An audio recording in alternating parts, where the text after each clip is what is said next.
कुछ अंधभक्तों को लगता था कि ये लोग बड़े ईमानदार हैं, कुछ अंधभक्तों को इनकी ईमानदारी पे बड़ा भरोसा था। वो अंधभक्त जान लें, जिन्होंने राम को नहीं छोड़ा वो राष्ट्र को क्या छोड़ेंगे। तो एक तरफ तो इतनी बड़ी महाडकैती हुई और दूसरी तरफ इसमें जितने बड़े बड़े राक्षस शामिल हैं उनको बचाने की कोशिश की जा रही है। ये एक तरह से सभी हिंदुओं के जले पे नमक छिड़कने वाली बात है। ऐसे भगवान राम के नाम को इस्तेमाल करके पिछले 30 साल से भगवान राम का मंदिर बनाने के नाम पे चंदा चोर पार्टी सत्ता में आई। भगवान राम का मंदिर बनवाने के नाम पे उनके नाम का गलत इस्तेमाल करके भगवान राम जो मर्यादा पुरुषोत्तम भगवान राम है उनका नाम इस्तेमाल करके ये सत्ता में आए। और जब से सत्ता में आए तब से इन्होंने राम मंदिर को अपनी पैसे की हवस का शिकार बना दिया। पाठक परिवार ने 2 करोड़ रुपए में जमीन घर बेची और 10 मिनट के अंदर ट्रस्ट ने चंदा चोर पार्टी के लोगों से 18 करोड़ में जमीन खरीद ली। इसका मतलब 16 करोड़ रुपए ट्रस्ट ने भगवान राम के साइफन ऑफ कर दिए। जिन लोगों को कार्रवाई करनी है वही लोगों को एक्शन लेना है, वो एक्शन नहीं लेंगे अपने खिलाफ। वो छोटे छोटे कैशियर को पकड़ेंगे, चौकीदार को पकड़ेंगे,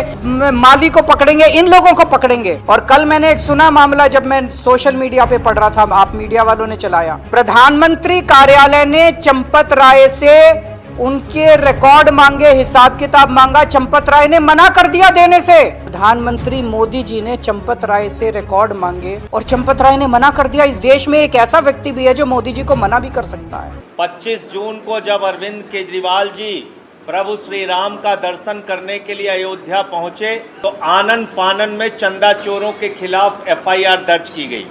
जब अरविंद केजरीवाल जी ने इस मामले को मजबूती से उठाया तो आज ये जानकारी मिल रही है कि चंपत राय और अनिल मिश्रा का इस्तीफा भी हो गया। इस चंदा चोरी के प्रकरण से केजरीवाल साहब और करोड़ों इस देश के हिंदू धर्म में आस्था रखने वाले लोग आहत हैं, पीड़ित हैं। मैं अनुरोध करूंगा केजरीवाल साहब से कि वो विस्तार से आप लोगों से अपनी बातचीत करें। सब लोगों को मेरा नमस्कार। भगवान राम के यहाँ उनके घर में महाडकैती हो गई है। भगवान राम के आभूषण, उनका हार, उनकी पादुका, उन पे चढ़ाए गए चांदी, सोना, हीरे, जवाहरात, करोड़ों अरबों रुपए का कैश और ना जाने क्या क्या भगवान राम के घर से चोरी हो गया है। और इस चोरी में बहुत बड़े बड़े राक्षस शामिल हैं। भगवान राम पे करोड़ों करोड़ों लोगों की आस्था है। उन करोड़ों लोगों की आस्था को ठेस पहुंची है। लोग आहत हुए हैं। मैं स्वयं बहुत आहत हुआ और इसीलिए आज मैं भगवान राम के दर्शन करने के लिए राम मंदिर गया। जिन लोगों ने चोरी की है, जो इस महाडकैती में शामिल हैं, बदकिस्मती से उन्हीं को कार्रवाई भी करनी है। जाहिर तौर पे वो अपने खिलाफ तो कार्रवाई करेंगे नहीं, तो वो अपने को पूरी तरह से अपने को बचाने में लगे हुए हैं। ये जो फर्जी SIT बनी, अब कल फर्जी FIR हुई, उस फर्जी FIR में 8 छोटे छोटे प्यादों को आरोपी शामिल किया गया। कोई बड़े नाम नहीं है। तो फर्जी FIR, फर्जी SIT, तो एक तरफ तो इतनी बड़ी महाडकैती हुई और दूसरी तरफ इसमें जितने बड़े बड़े राक्षस शामिल हैं उनको बचाने की कोशिश की जा रही है। ये एक तरह से सभी हिंदुओं के जले पे नमक छिड़कने वाली बात है। लोगों का कहना है कि उन्हें तब तक उनकी आत्मा को शांति नहीं मिलेगी जब तक इन चोरी करने वाले लोगों को, बड़े बड़े लोगों को सरेआम फांसी की सजा नहीं दी जाएगी। मैं आपको 2 उदाहरण देता हूँ ये दिखाने के लिए कि इस तरह से लोगों के विश्वास को ठेस पहुंची है। सिंधी एसोसिएशन ने 26 जनवरी 2021 को 200 किलो चांदी दान में दी। उन्होंने दान दी, उन्हें रसीद नहीं मिली। उन्होंने रसीद की जिद भी नहीं की। उन्हें पूरा यकीन था कि भगवान के यहाँ चंदा चढ़ा रहे हैं, इसमें रसीद की क्या जरूरत है। बहुत लोग जाते हैं भगवान के यहाँ चंदा चढ़ाते हैं, रसीद कौन मांगता। 5 साल हो गए, उन्होंने कभी रसीद की जिद नहीं की। लेकिन अब जब उन्होंने ये सारा मामला अखबारों में पढ़ा और मीडिया में देखा तो उनकी भी रूह कांप गई। अब वो पूछ रहे हैं कि हमारी 200 किलो चांदी कहाँ गई। उनका विश्वास डगमगा गया। भगवान राम पे उनकी अटूट श्रद्धा है, लेकिन मंदिर को चलाने वाले और उनके ऊपर के आकाओं के ऊपर उनका विश्वास डगमगा गया। रोज लाखों श्रद्धालु मंदिर में आते हैं, मंदिर में चढ़ावा चढ़ाते हैं। अखबारों में खबरें छप रही हैं, रोज लगभग 12 से 14 लाख रुपए का चंदा आया करता था मंदिर में। जब से ये खबरें मीडिया में आई हैं, ये घट के 1 लाख रुपए से भी कम हो गया। लोगों की आस्था को बहुत भारी ठेस पहुंची है। कोई मामूली, जो मैंने आपको इस तरह के ढेरों उदाहरण है, अखबारों में रोज छप रहा है। कोई रस्तोगी जी है, उन्होंने वो दीपक दान में दिए जिसमें से एक दीपक पे अखंड ज्योति जलाई गई। प्राण प्रतिष्ठा के बाद बता रहे हैं कि उस दीपक का कोई अता पता नहीं है। बहुत सारे लोग हैं जो अब अपने अपने चंदे का हिसाब मांग रहे हैं। जिन लोगों ने अपनी जमीनें बेच के, अपने गहने बेच के, अपने घर का पूरा सामान बेच के सब कुछ भगवान राम पे लुटा दिया, आज उनकी आस्था को भारी ठेस पहुंची है। जो भगवान राम अपने पिताजी दशरथ के कहने से 1 मिनट के अंदर 14 साल वनवास, उन्होंने सत्ता को लात मार दी। शाम के वक्त भगवान दशरथ के कमरे में माता केकई वहीं थी। माता केकई ने कहा कि तुमको कल सुबह सुबह 14 वर्ष वनवास के लिए जाना, सवेरे उनका राज्याभिषेक होना था। उन्होंने मुस्कुराते हुए कहा कि मेरे लिए बड़े सौभाग्य की बात है कि उन्होंने सत्ता को लात मार दी। ऐसे भगवान राम के नाम को इस्तेमाल करके पिछले 30 साल से भगवान राम का मंदिर बनाने के नाम पे चंदा चोर पार्टी सत्ता में आई। भगवान राम का मंदिर बनवाने के नाम पे उनके नाम का गलत इस्तेमाल करके भगवान राम जो मर्यादा पुरुषोत्तम भगवान राम है उनका नाम इस्तेमाल करके ये सत्ता में आए। और जब से सत्ता में आए तब से इन्होंने राम मंदिर को अपनी पैसे की हवस का शिकार बना दिया। कितना चोरी हुई है, कितनी चोरी हुई है, रोज कुछ ना कुछ निकल रहा है। एक जमीनों की चोरी हुई है, जमीनों के जरिए इन्होंने पैसे को साइफन ऑफ किया है। एक सबसे नेट पे चले जाइए, एक उदाहरण जो आपको आपके रोंगटे खड़े कर देगा। कोई कुसुम पाठक और हरीश पाठक हैं जिन्होंने 18 मार्च 2021 को अपनी 1.25 हेक्टेयर जमीन 2 करोड़ में बेची चंदा चोर पार्टी से संबंधित 2 लोगों को। और मात्र 10 मिनट के अंदर 2 करोड़ की जमीन मंदिर के ट्रस्ट ने 18 करोड़ में खरीद ली उन्हीं लोगों से। पाठक परिवार ने 2 करोड़ रुपए में जमीन घर बेची और 10 मिनट के अंदर ट्रस्ट ने चंदा चोर पार्टी के लोगों से 18 करोड़ में जमीन खरीद ली। इसका मतलब 16 करोड़ रुपए ट्रस्ट ने भगवान राम के साइफन ऑफ कर दिए। ये अकेला उदाहरण नहीं है, ऐसे ढेरों उदाहरण है। इस पे कोई कार्रवाई नहीं की गई। इसकी शिकायत की जा चुकी है, कई बार शिकायत की जा चुकी है। लेकिन मैंने जैसे कहा, जिन लोगों को कार्रवाई करनी है वही लोगों को एक्शन लेना है। वो एक्शन नहीं लेंगे अपने खिलाफ। वो छोटे छोटे कैशियर को पकड़ेंगे, चौकीदार को पकड़ेंगे, माली को पकड़ेंगे, इन लोगों को पकड़ेंगे। बड़े ऊपर बैठे हुए लोगों को के खिलाफ एक्शन नहीं लिया जाएगा। राम मंदिर का कंस्ट्रक्शन हुआ, कंस्ट्रक्शन में आरोप लग रहे हैं कि हर टेंडर के अंदर कमीशन खाया गया। 2 रुपए का काम महंगा और 20 रुपए में कराया गया, 10 रुपए में कराया गया। और अब जो निकल के आ रहा है, जितना चढ़ावा आया मंदिर बनने के टाइम में और मंदिर चालू होने के बाद, उस चढ़ावे की बड़े स्तर के ऊपर चोरी की गई है। हिंदुओं ने चंदा चोर पार्टी को प्यार देने में कोई कसर नहीं छोड़ी, लेकिन चंदा चोर पार्टी ने हिंदुओं की आस्था को ठेस पहुंचाने में भी कोई कसर नहीं छोड़ी। जो ठेस, जिस तरह का धोखा चंदा चोर पार्टी ने हिंदुओं को दिया है, शायद ही भारत के इतिहास में किसी ने हिंदुओं के साथ इतना बड़ा छल किया होगा। ये जो ट्रस्ट है, ये इनका, इस ट्रस्ट के जो मेंबर हैं, ट्रस्टी हैं, वो सारे इनके। मंदिर का जो मैनेजमेंट है वो सारा इनका। मंदिर में बहुत बड़े पैमाने के ऊपर चोरी हुई, बहुत बड़ी महा डकैती हुई। और अब उस डकैती पे पर्दा ढांकने का काम भी यही लोग कर रहे हैं। इतने बड़े स्तर के ऊपर रोज चोरी हो रही थी। क्या बड़े लोगों को पता नहीं था? जो बड़े लोग कह रहे हैं कि नहीं इसमें तो कैशियर है, नहीं इसमें तो ये इन्वॉल्व है, बड़े लोगों को पता नहीं था। रोज जैसे किसी मंदिर में मान लीजिए कोई मूर्ति चोरी हो जाए, वो तो चलो एक घटना हुई, किसी ने ताला तोड़ दिया मंदिर में मुख्य। लेकिन जहां पे रोज चोरी हो रही है, रोज इतने बड़े स्तर पे चोरी हो रही है, शिकायतें हो रही हैं, 8 महीने के सीसीटीवी कैमरे की रिकॉर्डिंग गायब कर दी गई, तो इसका मतलब ये बहुत ऊपर तक की बात है, बहुत ऊपर तक की बात है। जो मेन प्रश्न यहां उठता है, ये देश जानना चाहता है, पूरा हिंदू समाज जानना चाहता है, सब लोग जानना चाहते हैं कितने करोड़ रुपए, कितने अरब रुपए की चोरी हुई और वो सारा पैसा गया कहां? वो सारा पैसा ये 8 कैशियर नहीं ले गए जिनके खिलाफ आज एफआईआर हुई है। अरबों रुपए की चोरी का पैसा गया कहां? अयोध्या के बाहर गया, कहां गया? अरबों रुपए का पैसा जो चोरी हुआ, जो सारे हीरे जवाहरात चोरी हो गए जिनका कोई अता पता नहीं, चांदी चोरी हो गई,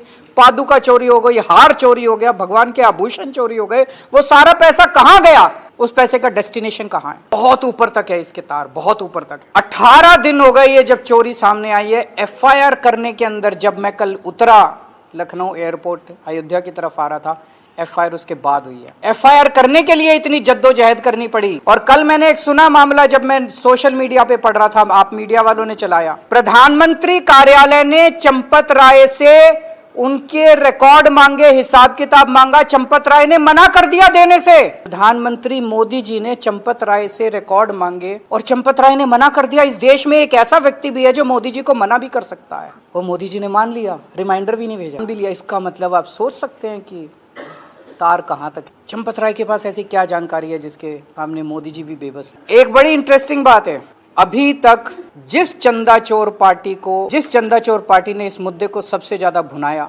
उसके एक भी नेता ने चंदा चोरी की क्रिटिसिज्म नहीं किया। उन्होंने इसको इसकी बुराई नहीं की है, चंदा चोरी के खिलाफ एक भी शब्द नहीं बोला है। तो पूरा हिंदू समाज की एक ही मांग है कि जिन राक्षसों ने ये काम किया है उनको सरेआम फांसी पे लटकाया जाए। सब लोगों की यही मांग है। ये महापाप है, चंदा चोरी लोगों की आस्था के साथ खिलवाड़, लोगों के विश्वास के साथ खिलवाड़, ये महापाप है।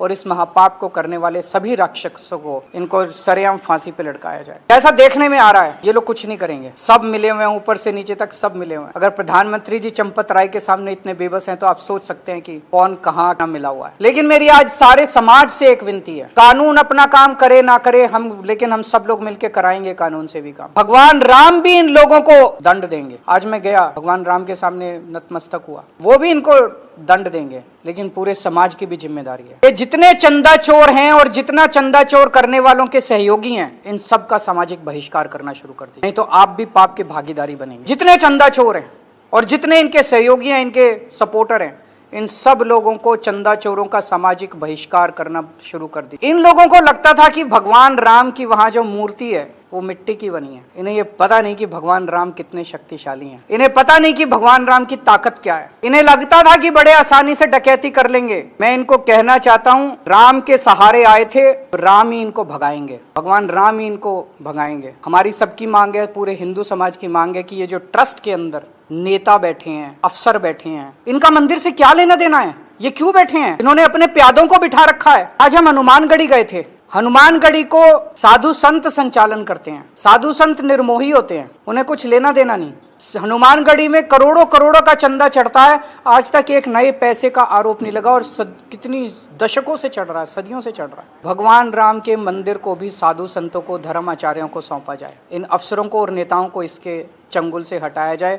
इस ट्रस्ट के अंदर केवल और केवल धर्माचार्यों को, जो उन्हीं को उस पर रखा जाए। और मैं लोगों को कहना चाहता हूँ, जो राम के नहीं हुए वो आपके क्या होंगे? उन्होंने भगवान राम को लूट लिया, वो आपके क्या होंगे? कुछ अंधभक्तों को लगता था कि ये लोग बड़े ईमानदार हैं, कुछ अंधभक्तों को इनकी ईमानदारी पे बड़ा भरोसा था। वो अंधभक्त जान लें, जिन्होंने राम को नहीं छोड़ा वो राष्ट्र को क्या छोड़ेंगे। तो मैं पूरे देश से अपील करना चाहता हूँ, सब लोगों को ये धर्म युद्ध है, सब लोगों को उठना पड़ेगा, सब लोगों को खड़ा होना पड़ेगा, और सब लोगों को ये धर्म युद्ध की लड़ाई लड़नी पड़ेगी। आज मैं तो कसम खा के आया हूँ भगवान राम के मंदिर में कि जब तक इन राक्षसों को फांसी पे नहीं चढ़वा दूंगा, मैं चैन की सांस नहीं लूंगा। अगर आपके एक दो प्रश्न है तो। सीएम योगी ने कहा है कि एक सज्जन, बिना नाम लिए कहा, एक सज्जन अयोध्या गए हैं जो दिल्ली को बर्बाद किया है, क्या? मैं योगी जी को कहना चाहता हूँ, महाराज जी, ये जो चंदा चोर हैं, ये आपको भी हटाने का पूरा षड्यंत्र रच रहे हैं, आपकी भी कुर्सी के पीछे पड़े हैं। आप महापाप करने वालों का साथ क्यों दे रहे हैं? मेरा जो संघर्ष है कि जो चंदा चोर हैं उन लोगों को, इन राक्षसों को सरेआम फांसी दी जानी चाहिए, इसमें मेरा साथ दीजिए, इन महापापियों का साथ मत दीजिए।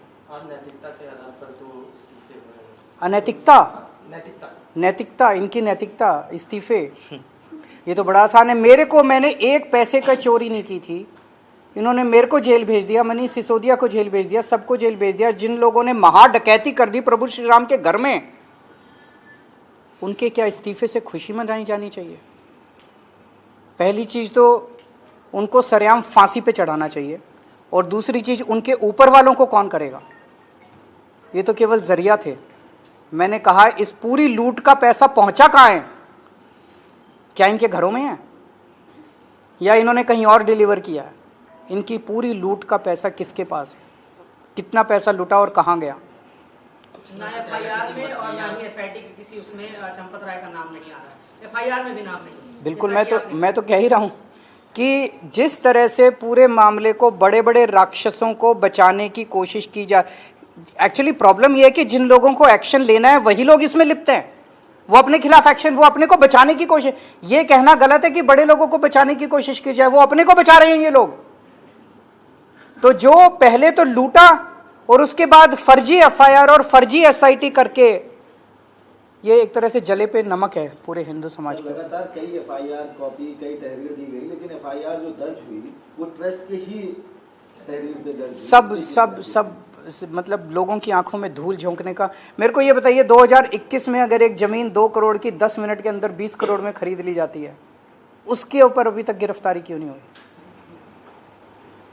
खरीदने वाले और बेचने वाले इन्हीं की अपनी पार्टी के लोग थे। इत्तेफाक इसमें यह है कि संजय सिंह ये एसआईटी के सामने पेश होते हैं और आप अयोध्या आते ही उनमें एफआईआर भी होती है गिरफ्तारी की, तो क्या माना जाए केजरीवाल जी के डर से हो रहा है? देखिए, मैं बहुत छोटा व्यक्ति हूँ, मैं भगवान राम का भक्त हूँ, मैं हनुमान जी का भक्त हूँ, मेरा दिल बहुत आहत है, मैं एक मिशन के लिए निकला हूँ, मैं भगवान से केवल यही प्रार्थना करता हूँ कि मैं अपने मिशन में कामयाब हूँ। प्रार्थना स्वीकार हो।